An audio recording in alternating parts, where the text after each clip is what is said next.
लग्नानंतर घरात एक शब्द कायम ऐकू येतो. अहो, ऐकलत का? हा शब्द इतका साधा असतो, पण त्यातली भावना मात्र खूप खास. कधी विचार केलात का? बायको नवऱ्याला नावाने न बोलवता अहो का म्हणते? आपल्या जुन्या परंपरांमध्ये नवरा बायकोमध्ये वयानं मोठा फरक असायचा.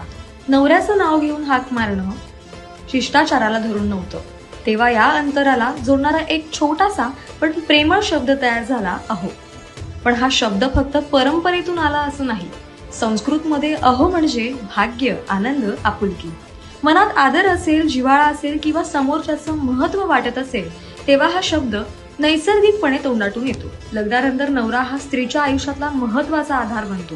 त्याच्याशी बोलताना प्रेम, आदर आणि जवळीक या सगळ्या भावना एकाच शब्दात उतरतात, ते म्हणजे अहो.